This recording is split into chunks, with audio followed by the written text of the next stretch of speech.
નમસ્કાર મિત્રો, સ્વાગત છે તમારું ખેડૂત માહિતી યુટ્યુબ ચેનલમાં। મિત્રો, આજના કપાસના ભાવ વિશે વાત કરતા પહેલા જો તમે અમારી ચેનલમાં નવા છો તો નીચે લાલ કલરનું સબસ્ક્રાઇબ બટન આપેલું જ છે, તેને દબાવીને બાજુમાં રહેલા ઘંટડી બટનને પણ દબાવી દેજો, જેથી મારા આવનારા તમામ વિડીયોની માહિતી તમને મળતી રહે। મિત્રો, ગરમીને લઈને ગુજરાત સરકારે આપ્યા મોટા આદેશ।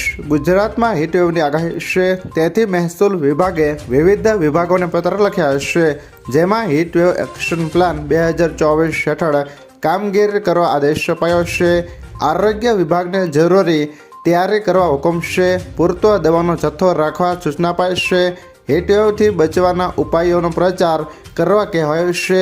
શહેરી વિસ્તારમાં રોડ પર શેડની વ્યવસ્થા રાખવાનું કહ્યું છે।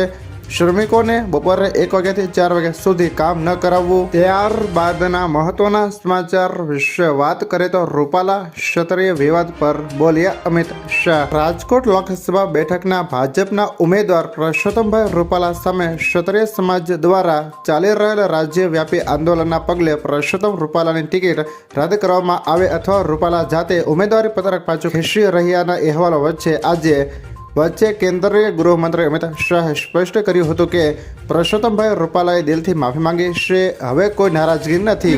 बहुत स्पष्टता से असंदिग्ध रूप से माफी मांग ली है और मैं मानता हूं उनको माफ। ત્યારબાદના મહત્વના સમાચાર વિશે વાત કરીએ તો અંબાલાલ પટેલની ચોમાસાને લઈને આગાહી। રાજ્યમાં ચોમાસાના વિધિવત પ્રારંભને લઈને અંબાલાલ પટેલ દ્વારા આગાહી કરે છે। 24 મે થી 4 જૂન દરમિયાન જોવા મળશે પ્રિમોન્સૂન એક્ટિવિટી, જેમાં રાજ્યમાં 8 થી 15 જૂન વચ્ચે ચોમાસાનું આગમન થશે। જૂનની શરૂઆતમાં અરબ સાગરમાં હલચલ દેખાશે, તેમજ દક્ષિણ ગુજરાતના ભાગોમાં સારો વરસાદ થશે। જૂનાગઢ જિલ્લાના ભાગોમાં સારો વરસાદ રહેશે। અમરેલી જિલ્લામાં પણ સારો વરસાદ થશે।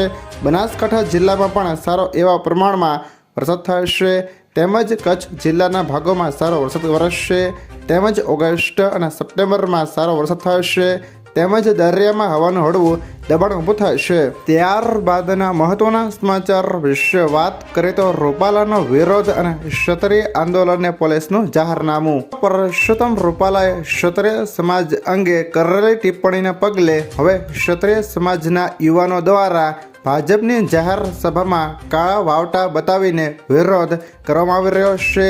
બીજી તરફ આંદોલનને ડામવા માટે પોલીસ દ્વારા જાહેરનામું બહાર પાડવામાં આવ્યું છે। પોલીસને પણ કામગીરી સોંપવામાં આવી છે। જાહેરનામામાં કાળા વાવટા ફરકાવવા નહીં એ વાતનો વિશેષ ઉલ્લેખ કરવામાં આવ્યો છે। આ જાહેરનામાનો ભંગ કરનાર વિરુદ્ધ CRPCની કલમ 144 હેઠળ કાર્યવાહી કરવામાં આવશે। આ જાહેરનામું માત્ર અમદાવાદ શહેર જ નહીં, ગુજરાત રાજ્યના તમામ શહેરોમાં બહાર પાડવામાં આવ્યું છે। જો મિત્રો આ વિડીયો તમને પસંદ આવ્યો હોય તો લાઈક કરો, તમારા મિત્રો સાથે શેર કરો, અને જો તમે અમારી ચેનલમાં નવા છો તો ચેનલને પણ સબસ્ક્રાઈબ કરી લેજો, જેથી મારા આવનારા તમામ વિડીયોની માહિતી સૌથી પહેલાં તમને મળતી રહે।